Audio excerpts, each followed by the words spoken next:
you playing? Hello, and welcome to What the Bleep Are You Playing? A podcast where we play a game many times bad and tell you why the bleep we played it. I am Bullet Time Sean. This is Action Movie Thomas and Dual Wielding Mason. And we played...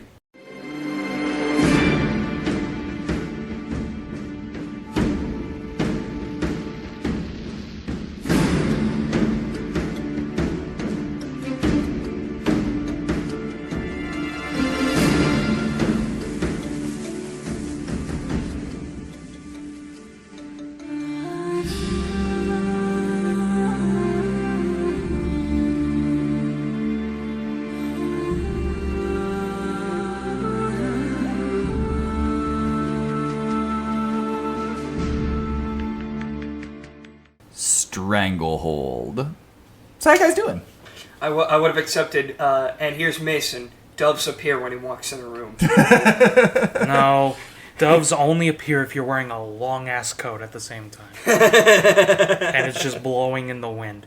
You can't tell, this is a John Woo game. This is a John Woo game. Back before we had people like Guillermo del Toro and more recently John Carpenter working on video games, we had John Woo. And when did this game come out? 2007. In 2007 we had John Woo working on a game. Not to mention, it's not just a John Woo game. It's a John Woo game based on a character from a John Woo movie. Really? Yeah, Yes, hard-boiled. Chow Yun-Fat's character, Inspector Tequila, the greatest name of any character in fiction, is top tier. is the main character of this game, and he was the main character in Hard Boiled. Wait, Yeah. that was Chow Yun. Yeah, it's Really? Chow Yun-Fat. Chow Yun-Fat, Damn. not only modeled but does his own voice in this game. Wow, that's really cool. I think it's probably because the only well, I know it's not the only movie that I've seen with him in it, but the one that I always recognize as him in it is At World's End, because he's the Chinese pirate. Yeah, he's the pirate king. He's the Disappointing Asian pirate, character because it was based on the actual, basically Chinese Blackbeard, and then he dies. It's not that he dies in the movie. This is a wonderful tangent here, but it's not that he dies in the movie that always bothers me. It's that this character could have been really interesting, and his entire purpose is to just give Elizabeth Swann the Pirate King. Right. I have failed by not making either of these guys watch a John Woo movie. I mean, I've seen a lot of John Woo films, but I've only seen one, and it was Face Off. Face Well, to Off, be fair, it's a Hard good Boiled, Yeah, Mission Impossible 2, that's right. He did do Broken Arrow. Broken Arrow. Like he I haven't seen Mission Impossible. John but I Woo forgot that he did. is... I don't think John Woo was as appreciated as a director when he was directing films as he is now, because he is such a unique style that Yeah. I don't think... Like, it's one of those, you're like, I don't think the world was ready for it, necessarily what John Woo was Right. doing, and now, I think if John Woo was making those films now, people would be flipping out. Which is why I'm very excited for his comeback. Yes. We'll talk about that probably at another time, but this game, Stranglehold, came out in 2007, was one of the last, if not the last, game developed by Midway Chicago. It that is correct? the very last game developed by Midway Chicago. Hey, frequent developer on the show Midway. Yeah, frequent Well, visitors on the it's show. even Come on more down. because this is Midway Chicago, and do you know Midway Chicago's history? No, I don't. So Midway Chicago, when Midway shut down, became WB Games Chicago, which then, after a year of being that, became NetherRealm. Really? So these guys... This game is developed by the studio that is doing the Mortal Kombat games now. That's really interesting. So it wasn't just Midway, because Midway is a lot of things. So Midway Chicago did like the Blitz, the NFL Blitz series. I think they did hits. I believe, didn't they... They did Blitz the League for the PlayStation 2, and then they continued to see... Oh, obviously oversee, they were the Mortal Kombat series for Midway, and so they continued on that when they became NetherRealm. That's really interesting. So we've visited these guys before. They did Mortal Kombat versus DC Universe. Also, I did want to correct myself real quick. I have actually seen another John Woo movie. It was Wind Talkers. Oh, good. Have you guys seen that one? Yeah. Yeah, that was another movie. I watched That's that Nick in high Cage, school. right? That's the Nick Cage one. Cage, Yeah. Nick Cage about the Navajo Code Talkers. I actually have not seen that one. I'm a It's- failure. It's actually it's actually really good. it's less of a stereotypical Nick Cage movie, but he has a great performance in it, I think. Yeah. So you've watched all of John Woo's movies with Nick Cage in them? Yes, all of 2. If Nick Cage is in it, Mason is there. But yeah, this is a really interesting choice. This is Thomas's game. So I'm just going to let Thomas explain why he picked it. Short and to the point, this is one of the most unique third-person shooters I've ever played. And you might be thinking, well, how is it unique? You know, Max Payne did bullet time and all that. Not bullet time like this. No, not bullet time like this. And, you know, well, Battlefield did destructible environments. But again, it's those two things combined and just having that John Woo basically stamp of approval that makes this game such a unique experience, you know? Yeah. Also, this will probably say, I've made the monkey lizard brain joke several times on this podcast because I genuinely think I have that. That or brainworms. But this will probably be a revelation. Some of you, maybe not. John Woo is my favorite movie director. Oh, yeah. Of all time. That does not surprise me. No, it doesn't. But it just because there are several directors, you know, where you watch a movie and you can tell it's by them. Christopher Nolan, Zack Snyder, Wes Anderson. Well, they all have their, like... Edgar Wright. Yeah. They all have their traits. They all have they their, all have their traits. unique style. And The Wachowskis, for example. The Wachowskis, yes. And I feel like the Wachowskis took... I don't know if 100% there, but they definitely... Their kung fu-esque, the way they shot things, definitely takes from some of the Eastern directors that we got, and specifically John Woo, one of them. Yeah, John Woo. And John Woo is just one of those directors with the unique style that kind of appeals to me the most. Because John Woo, I think, is a very underappreciated director because he does have a lot of action in his movies. I'm not going to lie. But the way he uses action is, in a lot of movies, even movies I like, the action will just stop the story. Like, the action will just stop, and it'll be like, oh, well, we got to have them punch each other for 5 minutes. And don't get me wrong, I do enjoy that. We do like the punchy here on the podcast. But John Woo, the action is his dialogue. Which is why I'm very, again, anticipating his upcoming movie, Silent Night, which has no dialogue. So Interesting. So, because John Woo, the action is what speaks in his movie. It's true. So... And I think, you know, well, we will get to the game a little bit here in a second, but I think the element of a John Woo film that I really appreciate, and I think audience appreciate now even more, or would appreciate more, is there is a polish to it. And in the 90s, at times, and especially the early 2000s, so some of the things that, like, Mission Impossible gets, you know, ragged on a bit is because, like, everything is, you know, perfectly, you know, there's synchronized backflips and doves flying in the air and all these sort of things that, you know, we want more gritty, you know, and down to earth. But that's not, John Woo's not telling those sort of stories. Some of those are, he's telling them, and the way he frames things, the way the choreography is done in his movies is all telling a story of it, and that in the Mission Impossible movie, yeah, it's going to look very polished because he's saying that's who Ethan Hunt is, and like he uses the way the way things are choreographed, the way things are, the cinematography, the way things look in his films to tell those stories often through what our main character is. John Woo often correlates the action to his main character. Ethan Hunt, Mission Impossible 2, like you just brought up, you know, constant perfection. Inspector Tequila and Hard Boiled. Hard Boiled, he's very hard hitting. He gets the job done, arguably, to a absurd degree. Even some of his lesser known movies, Ben Affleck and Payback, there's not a lot of action in that movie because Ben Affleck's just a desk clerk. But that works because that is the character. So, yeah, and I think that's a good segue here, honestly, in that this isn't while this game is a very clean look to it, it has a ridiculous chaotic nature to it. Absolutely. So this is I feel like there's a lot of the games that we play on this show, even the ones that I really like. We'll play them for the show. We'll do the episode. I'll probably like go back and listen to the episode, and that's really the only time that I'll think about it. I never really want to go back and play the games that we've played already on this podcast This one, if I could, I would love to keep playing this game, because this is one of, I don't know, I hesitate to call it like the most fun game that we've played, but it's up there for sure. This game is a blast. This game is a freaking blast to play.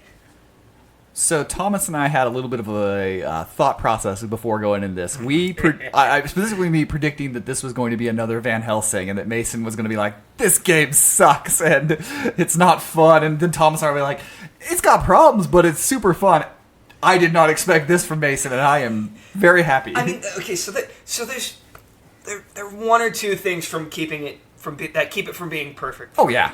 From one of the big ones was the lack of, like, limiting the character movement to only 8 directions, and the way that he like snaps into place. It's kind of similar to like in Link's Awakening, where like when you move, he just kind of snaps into place. That was a little bit weird to get used to. It's trying to program for the bullet time. I think Yeah. some of it is I found that the controls at times and everything was a little like because of the way they were, it felt looser than it needed to be.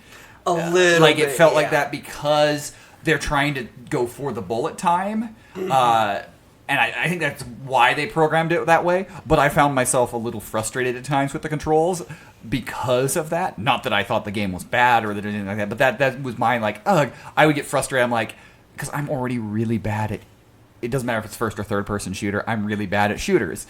I can't aim to save my life. So when you add that and have a little more herky-jerky on the controls and it feels looser in that way, I'm not good at this game. Doesn't mean it isn't fun, because bullet time is so flippin' cool. And that's the thing. Even though I do agree with you that the controls were a little bit looser, and that I did find that when I wasn't in bullet time, it was a little bit harder to aim at people. But the thing is that bullet time really kind of evens it out in a way. What do they call it? Tequila time, I believe. Yeah. When you're in tequila time, it that sort of evens it out. And the way, and I also really appreciated that, like, when you like move closer to like a table or something that you can like jump and do stunts on, that it just does it automatically. Mm-hmm. That it isn't a button press, because I feel like if it was a button press, I would keep forgetting to do it. So having it be like an automatic thing, and how you do One of my favorite moves that I found to be able to do things was that I would hit the back and I would jump back. I would leap backwards and move back with my 2 guns. Just boom, boom, boom. Mm-hmm. That was one. And slow down. This game is fun as hell. It is. That's Really the thing on it. Like, I think the story is really cool, and like I like a lot of what they're telling. But the reason you're playing this game is because you want to run around and bullet time, slow down everything, and shoot people in the head. It also does one of my absolute favorite things that games like this can do. Other games that do similar things are like the Fallout games and not Red Dead. Sniper Elite, the Sniper Elite games, where it does a thing where if you push up on the D-pad, when you get it, the camera will zoom in and you can aim at like a specific body part and then shoot, and then the camera follows the bullet. I go nuts. When games do stuff like that. One of the things that this game absolutely is trying to give you is that cinematic experience of that. Whereas I know Thomas brought up there that Max Payne did bullet time before this, did the slow-mo stuff things. But this, Max Payne doesn't feel like a movie while you're doing it. The entire time you're playing this, you're like, I'm the action hero of this movie, and I'm running through it. And there is even when you're getting hit, there's a feeling of invincibility in this game. Honestly. Exists. Yeah, this game's fire. Like, I'm obviously biased because I'm the one who picked it for this podcast, but it's one of those games where it's like, this game is dope as shit. It is really, really fun, but having said that, though, like I said, there's just a couple of things that like keep it from being absolutely perfect for me. I think. No, it's not. This is a PS3 game. It's not the worst looking game that we've played, and I think it's probably because since I've been playing on my Xbox One so much, I've been kind of spoiled with the type of graphics that we have now. That when I go back to play like PS3 360 games, I'm like, these don't look as good as I remember them. But that's probably just a me thing. There's an element of especially the PS3 and Xbox 360, where they made such humongous leaps in graphics at the time that we remember, oh my gosh, how great they were, but you forget how much the leaps we've done since then sometimes. Because the PS3 and Xbox 360 leaps were just massive from the PS2 and Xbox. And it's like, oh, I remember these graphics being better because of what we came from before. But a lot of it, we're looking back in a modern view, and we've made massive leaps since then. Even though it doesn't always feel like we've made those massive leaps, it's when you go back and play and you're like, oh yeah, we've come a long way. There are problems with this game. I'm not going to act like there are. The kind of herky-jerky movement, I'm okay with it, but that's also because I kind of accept that's part of the John Woo cinematic feel. Because not every bullet's going to hit. Because you kind of want that spray. Because collateral damage is a thing in this game, and it's kind of fucking hilarious. Yeah. And Mason brought up the graphics, so I'll bring up another presentation thing. I love Chow Yun-fat. Yes. The man is fantastic, great action star, great actor. Fantastic actor. But he ain't a voice actor. And the thing, I think I saw somewhere that he also did the performance capture for this game. I think he did the motion capture. I could be wrong. I know they at least did that thing where they digitally put his face on. And I feel like having to act through that probably provided some difficulty. Yeah, that's probably the case. So here's some interesting things on the graphics to go back onto that. This was going to be developed in the Unreal Engine 3. But the Unreal Engine 3 wasn't fully developed at that time. So they did use it, but they also used mechanics from an existing engine that Midway had for the game Psyops. I haven't played it, but I hear that game rocks. Yeah. So that's how they made a lot of their prototype and their early mechanics for this game. I don't see if they did mocap or not. More for just fun things. Where they presented the trailer for this game? Was it in front of a movie? No, but it was an extra feature in Mortal Kombat Armageddon. Was the first trailer. Okay. Oh. All right then. This game also was. There was supposed to be a sequel to the game. It was called Gunrunner. When Midway went down, the game got canceled. Which was also supposed to be a sequel to another game. And the star from that game and Chow Yun-fat were going to reprise their roles. Oh, so it's going to be a John Woo crossover type thing? Well, no. Guess who the other star was that he was supposed to be with? Vin Diesel. Oh, that would have been so cool! Because Vin Diesel because at this time, Vin Diesel had also starred in a Midway game called Wheelman, which I also have. It's also fun, but it's one of those things that there was going to be a sequel that combined the two. That was going to be called Gunrunner. That would have been cool. There is some gameplay out there that you can see. So not in the same way as, say, Mortal Kombat versus DC Universe, which definitely you could feel the effects of Midway dying in that game, in the creation of that game, and that as a Hail Mary. This was in development before a lot of the bankruptcy stuff, and more of the bankruptcy more affected what happened afterwards for this game. Things like, as I said, the canceled sequel. Things like there was an actual movie in development based off of it. Which I think also had Vin Diesel and Chow Yun-fat attached. I think it had Chow Yun-fat attached, and it was going to be directed by a Hong Kong director. Oh, wait. No, I think... Because I think Vin Diesel was going to get a movie based off Wheelman as well. Yeah. Yeah. It was going to be based on it, and Stephen Fung, a Hong Kong action director, was going to direct it, and it was supposed to have about $20 million budget, and then they're like, it's coming, and then they never said anything else about it ever again. Wow.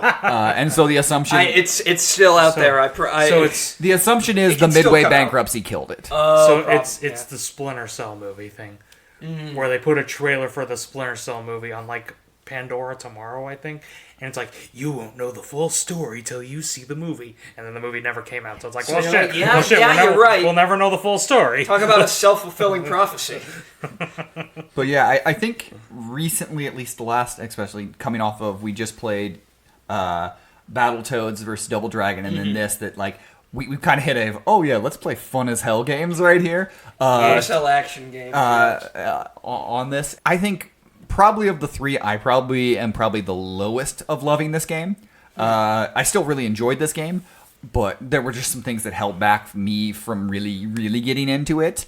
You know, having fun, running around, doing all the things. I got lost so many times. Especially in that second level where you're doing the drug run. Yeah, let's get that out of the way now.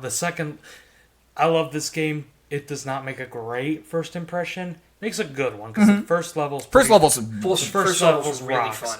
The second level is the worst one in the entire game. Yes. So. And I eventually would move on and do some chapter select and play through a lot of it. But yeah, the second level, I got lost a lot. And I think this game just needed a couple little UI fixes, a little bit of things. I would have liked a mini-map.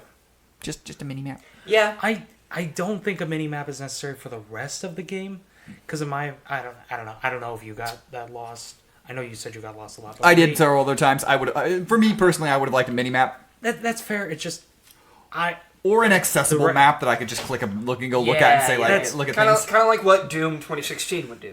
Yeah, it's just most of the games are arena based, so it's kind of you go into one arena, move on to another. So yeah, that's fair. And sometimes the objectives were not super clear what you're supposed to be doing on certain things. That these are just little things that I'm just like, it'd be like, oh, that character's telling me what to do over here, and I did not pay attention very well. I sometimes don't have the attention span. So to fix the game, Sean's like, make me less of a dumbass. I mean, sometimes just better subtitles or just an objective map, a mini map, just something that lets me keep on task. Because sometimes I'm multitasking, and in video games, a lot of times I have to do 2 or 3 things at the same time, and sometimes I'm missing some of it, and it's like, oh, I need to go back and look at my map and see where I'm at, or look at these other things. Here's why I play so many RPGs, because I can slow back and look at things, and I can take my time and do things. Right. So, funny thing about that second level. So, the way it opens up is that you're in, like, kind of like a marina town type thing, and the objective is you're supposed to be destroying drug tables as you're going through the level. I somehow missed that memo completely and was just kind of running through and shooting everybody, not even bothering with the drug table thing.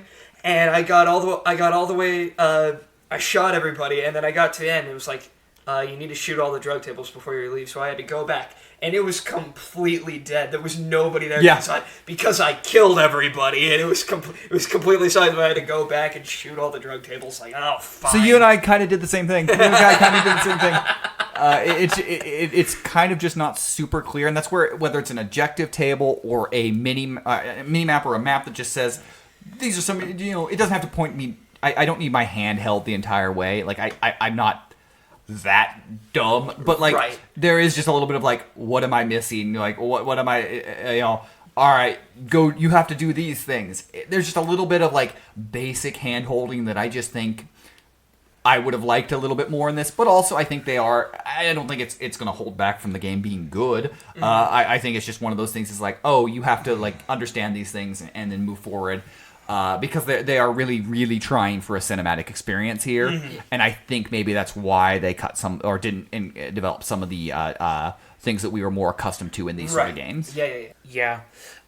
I kind of get where you're coming from. It is that second level. That second level just the entire game. You're supposed to have this high adrenaline feel. You're bursting through. You're jumping on sliding tables, blowing people away with dual handguns. You pull out the shotgun, slide on the table, blow someone away, and then blow someone else away. Right. But that second level, because it has that objective, the only objective in the game that's not kill everything, that it brings the game to a screeching halt in the second level. It's very similar to, like... I know this is going to be kind of a weird pull, but bear with me on this. It's a lot like playing the first Sonic game. When you're in Green Hills and you're running through everything, and it's a great time, and you're like, oh, this game's fantastic. I can't wait to see what comes next. And then you go into Marble Zone, and and everything comes to a screeching halt, and you have to stand on the blocks and wait for them to move slowly above the lava, and you're like, what happened? That's a little bit what this game. It's not as egregious. It's nowhere near as egregious as Marble Zone, but it's a little bit like that. I'd argue it is, but only because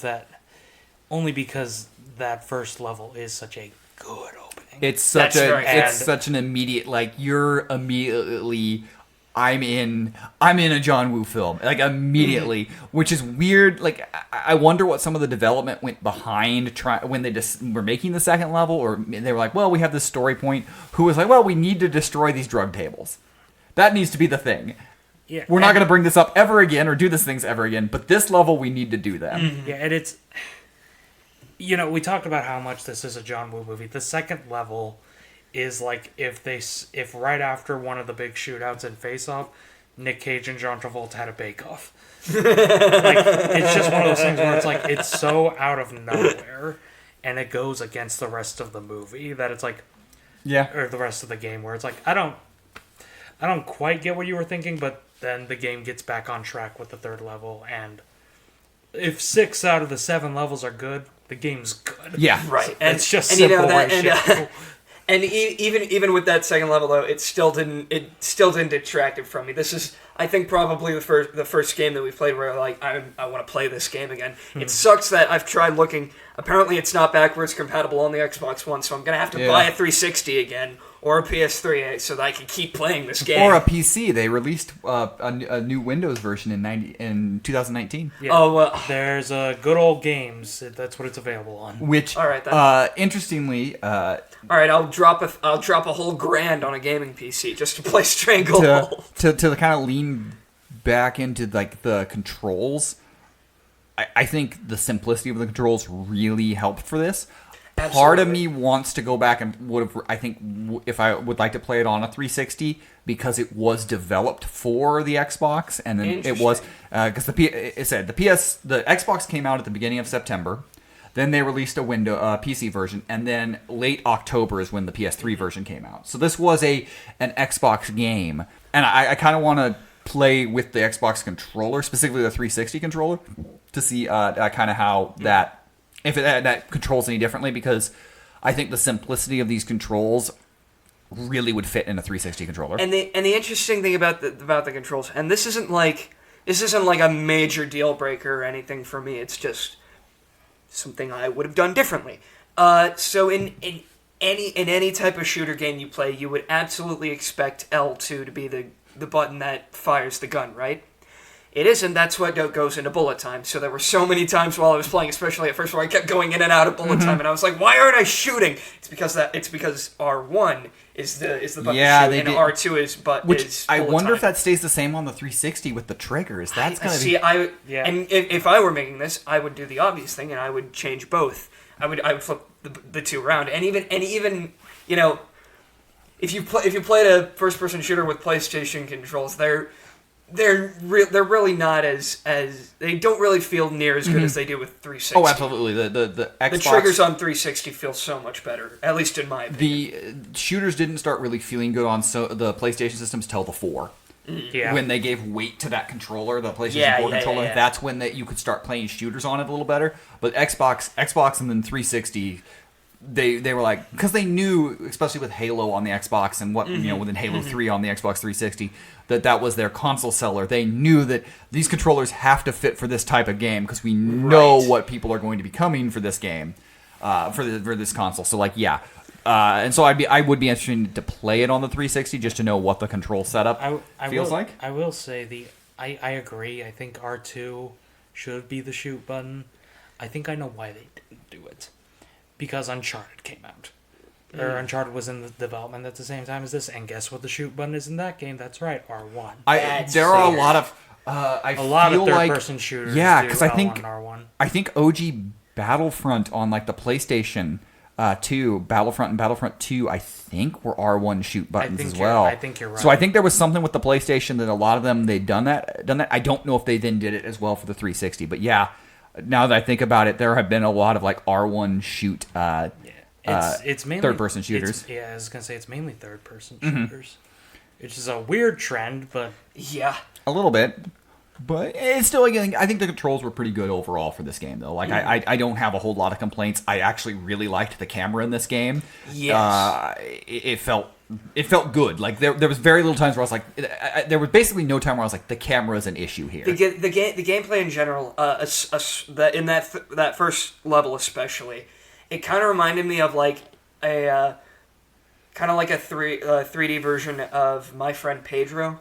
I don't know if you guys have played that yet. I've played through it like twice. So okay, so it kind of reminded me of that with the dual wielding pistols and moving or like having to move around and shoot. It felt like a 3D My Friend Pedro, and that game is a blast too. So, and that by proxy makes this game absolute fun. My favorite thing in this game, and it's kind of dumb, but it's also hilarious, is when you have your dual wielding and you grind down a long rail, and I'm just like, where's City Escape? Why is City Escape not played here? Why are we not You're just blasting? sitting there with your two guns like, like it felt. I think I joked that with Thomas, and Thomas is like, why wasn't the Shadow the Hedgehog game this way? That made it good. There was genuinely the first time I saw this game, I was like, shit. Shadow the Hedgehog played like this, I would actually like it. This is what Shadow the Hedgehog should have been. I will also say one of my favorite little details about this game is at the end of every level, you get money. You get money. You get a money. Well, you get a money total. That is how much damage you did. Wow. Because that's just how much like collateral damage you can do in these fights. That's really funny. And why my favorite level in the entire game is the 5th one. I don't know if either of you guys got to it. I played that one. Yeah. I played the.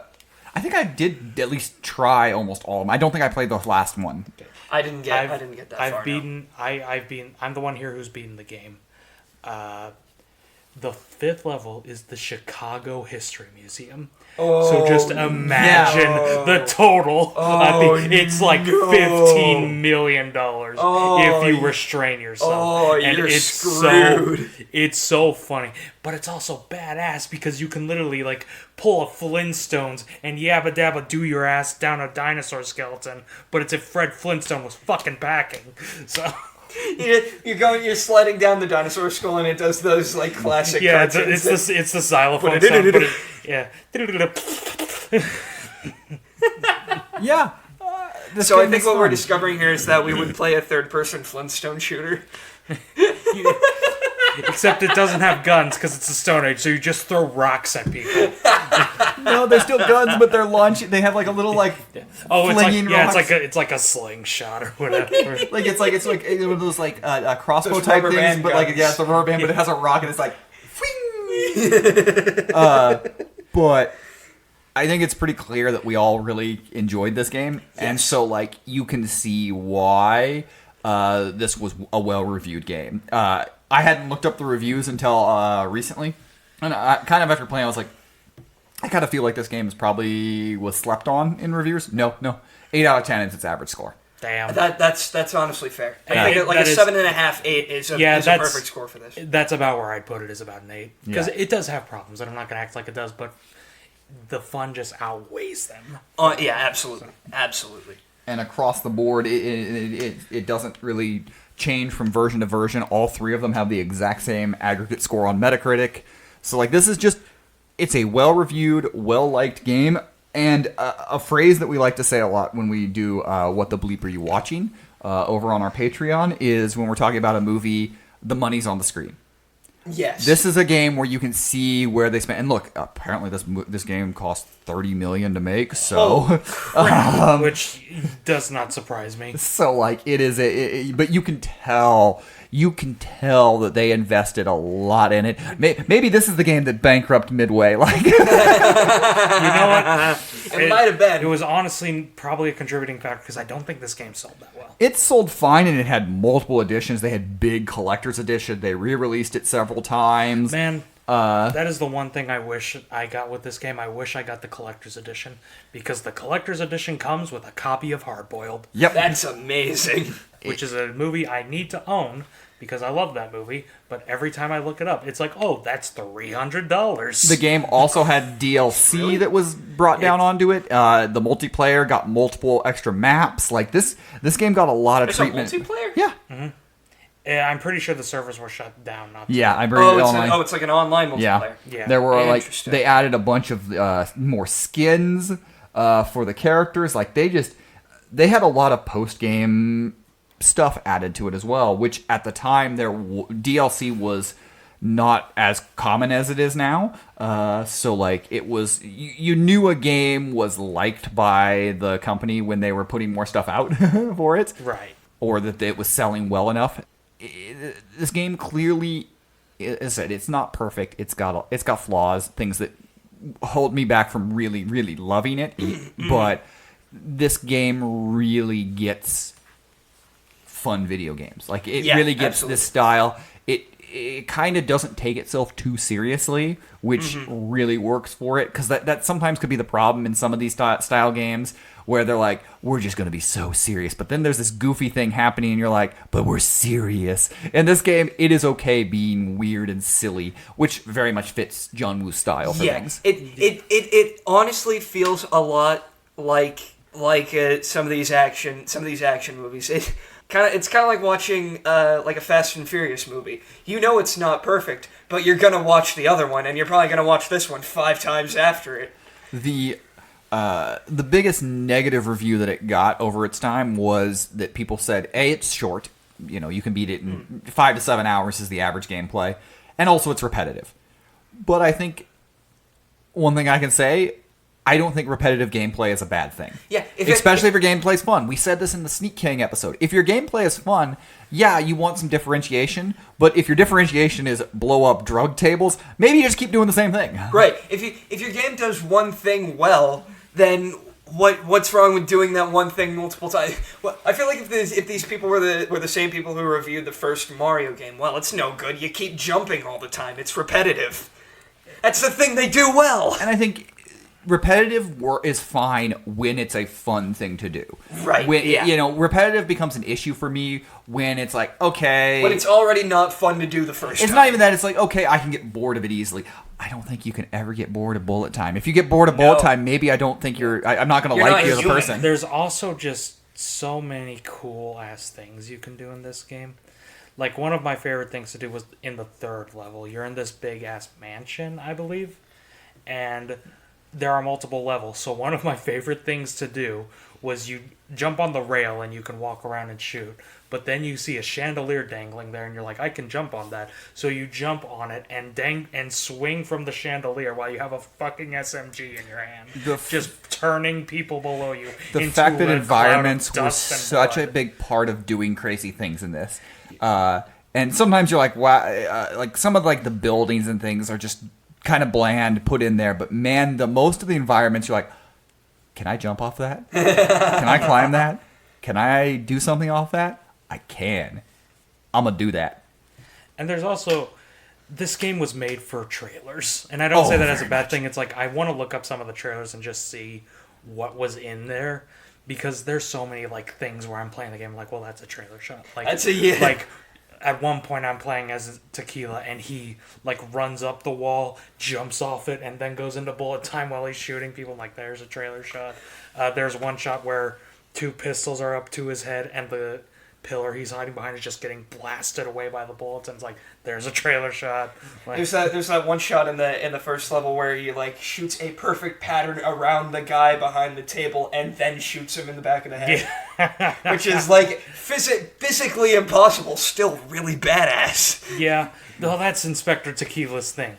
Does any of it make sense? No, but is it cool as fuck? He Yeah. defies physics. Or like the zip line when he's going down Yeah, the when zip the line zip- and shooting people. That's definitely a trailer thing. And also, like Mason brought up, the whole, there's these things called like tequila events, I believe. Yes. Where you push a button on the D-pad and you can do it. If you push the left button, it heals. which helps a lot because I get carried away a lot in this game. And Oh, I'm like, man. there's Man. 75% of my health gone. Okay. Yeah, It's that not happened just to me, too. heals. It also gives you like adrenaline boost, and like you can do more things. It's basically he's like hitting him with an EpiPen. He's like, body keep going. Yeah, right. Then there's the up button, which, like Mason said, Tequila pulls out a pistol, shoots, and you follow the bullet. And whenever So you cool. like get some motherfucker in the eye, and he just spins around, blood pouring out of it. And maybe I'm a psychopath, but I'm like, damn, that's satisfying. It's like it's not as detailed as I would have liked because it's really detailed in the Sniper Elite games where you like see the X-ray of it going through the bones. So it's not as detailed. It's still really fun though, and I really like it. Then there, you press the right button, and Tequila pulls the badass reload of 7 million bullets, where you can just go ham. You just keep continuously shooting, and it doesn't affect your ammo count, which I really appreciated. And my favorite one is the down. I don't know, did you get to I it? didn't get to that. No. That's the John Woo shot. You press down, he pulls out, he uses the weapon he has. I usually try to do it with dual pistols. He spins around on the ground while doves come out, and he just starts shooting, and he wipes everyone out. It's like the nuke. It's the nuke thing. From Pretty Call much, of Duty. yeah, but he just wipes everyone out. He just starts blowing them away, and it cuts, and you see bullets like go into some guy, but go into another. Cuts back to Tequila spinning, and it's like That's amazing. This game's fun. One of my favorite things to do with the sniper mode thing is that every time I used it, and I tried to use it a lot, I would always aim for the crotch. Yeah, that is that always sounds what I right. would do. Yeah. that sounds about right. It was one time there was it was the second level when you're going through like the canyon area, and there's like a sniper on top of the roof. And I used the sniper thing. I got him in the crotch, and then he fell off the side. See, when I was playing the canyon, I was just kind of walking through because you got to be an action hero, do a badass action hero walk. So they shot the sniper at me, but it missed. So I slowly look up to see the guy cocking again. Then I did my sniper mode and just bam right in the head. I remember there was also one point that I was going through the canyon part, and there's that one part where they have that blockade thing, and what you're supposed to do is shoot the posts that are next to it to make the rocks fall down and kill everybody there. I didn't know that the first time, so I'm just sitting there trying to shoot everybody in this blockade, and people just kept coming and coming and coming, and I'm like, there are so many people here, and eventually I died and came back, and I was like, I must have spent like a good 5 minutes in that area, but then when I eventually died and came back, I was like, fuck, that's what you're supposed to do. I felt like an idiot at that point. It was still really cool, though. But, Yeah. This game is cool. This game is fun. This game makes me want to buy a 360 now. I mean, that's probably the best selling point anyone can have. Mason wants to spend all their money on a 360. I want to have a 360 again so I can play this game. Before this podcast, Mason was bemoaning not having the most modern Xbox, and it's like, I don't need that anymore. I need retro. I just need this one so that I can just play this one game for the rest of my life. But yeah, that is John Woo presents Stranglehold. That is the full title of the game. And on this podcast, we like to ask two important questions of every game that we play. The first one is, how does this game hold up? So this is one of those games that we've played. We've played a couple that are like this. I think SA2 comes immediately to mind, where it's not, where like it hasn't really aged the best control or visual wise, but it's so damn fun that I don't care. That's fair. For me, I think it holds up incredibly well. Because having, I think even more so, a lot of having grown through the PlayStation 3 era and the amount of mediocre third-person action shooter games that came out with bad cameras, bad controls, that just haven't held up. This game, yeah, it has some things that you're like, okay, the graphics maybe have aged a little bit. Okay, the controls aren't what I would like, at times. But comparatively, and in its era, this game holds up so incredibly well around a lot of games. Like, have you tried to go back and play the original Uncharted? Hey, anyone remember Hunted the Demon's Forge? No, of course you don't. Another, and I know a little bit different before, but like Heavenly Sword, things like that are the controls especially in cameras, don't hold up in a lot of the third-person games. This game, both of those things, yeah, there's a little bit of flaw in the controls, but the camera, it's rare to come on here and have a mid-2000s game that I don't have anything negative to say about the camera. The camera was great. So, like, looking at this game, I'm like, it holds up incredibly well because of that. Mm-hmm. Yeah, as I said, there are things that could hold it back from it, but it's, as you said, it's super fun, so you can ignore those. But compared to its peers, this is one of the better held-up PS3, like, third-person games I've seen. I think the only thing that I can think of, other than like visually and a couple of things with the controls that make it so that it doesn't really age, it ages the game, but not in a bad way. It's just like something that's like, oh, this is a game of its type. Is that it is a John Woo game, and the John Woo style is very much like 90s, 2000s, 90s, early 2000s. You don't really see that style done a lot anymore. Until the John Woo comeback until the John Woo comeback happens. Stranglehold 2, baby! Stranglehold 2, The Strangling. Silent Night 2 will be the first movie to make $1 billion. Silent Night Supremacy. Silent Night Supremacy, exactly. That's what the movie's called, because it's a Christmas movie, and no one talks, so it's Silent Night. I get it. Anyways. I think the game holds up fantastically. I'm not going to say it's perfect by any means, but it wasn't perfect when it came out. And I think this game is stupendous. I love the shit out of this game. It's a word people don't use enough anymore, stupendous. I like stupendous. Anyway, look, because then you start stupid. But no. Stupidness. I think... I'll say pleasantly surprised how well this game held up. Yes, I think that's the thing across the board. Like, I know Thomas was excited for this game, but I think there's probably a little bit of cautiousness of like, oh god, are these guys going to hate me for picking this game? No, absolutely not. No, this isn't beat down. This is probably the exact opposite of beat down. Yeah. Probably, yeah. Yeah.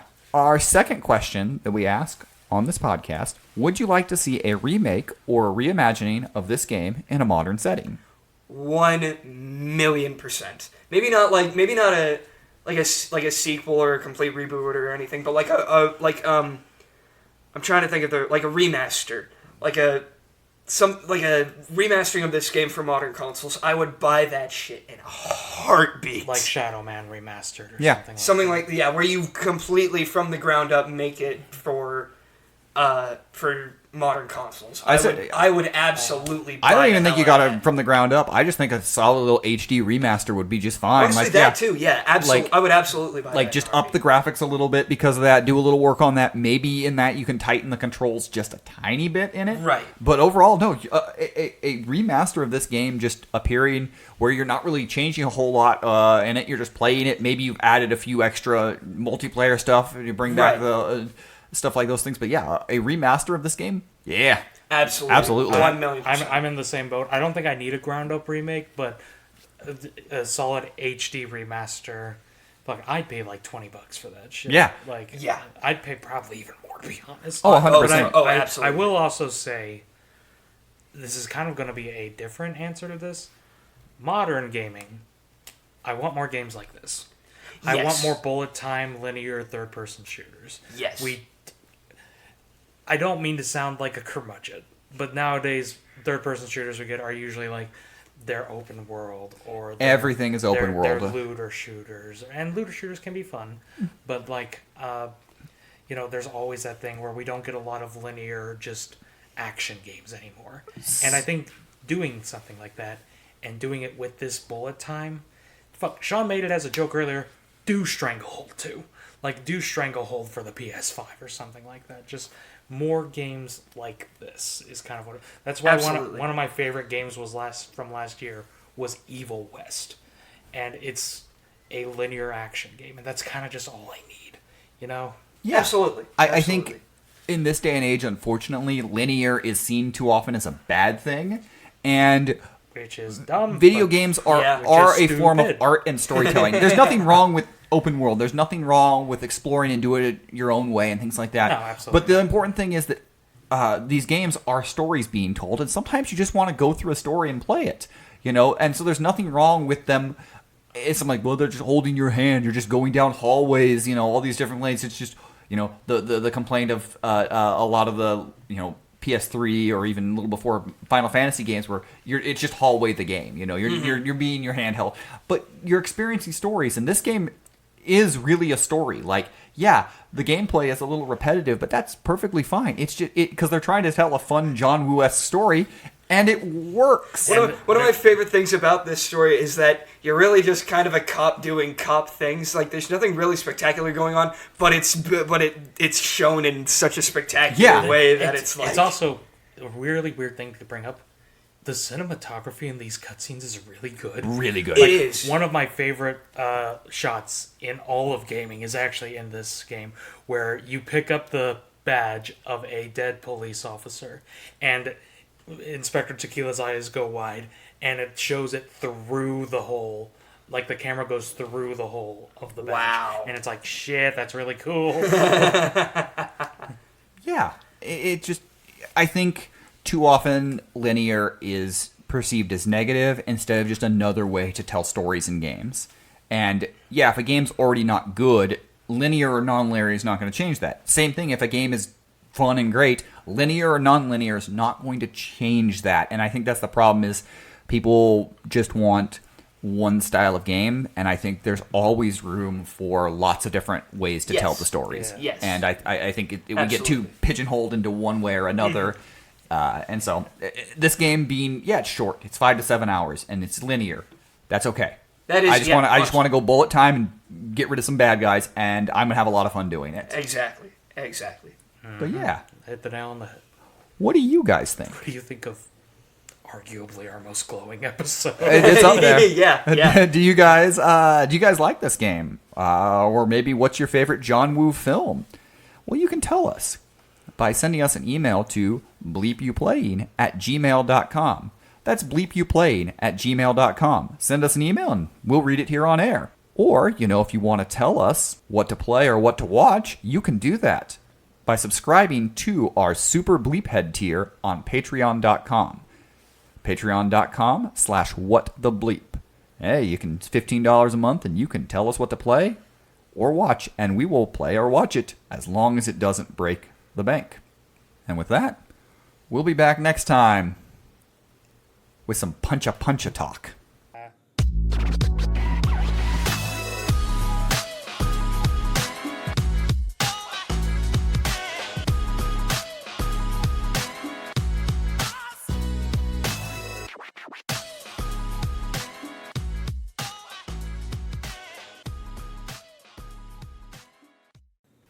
I liked it.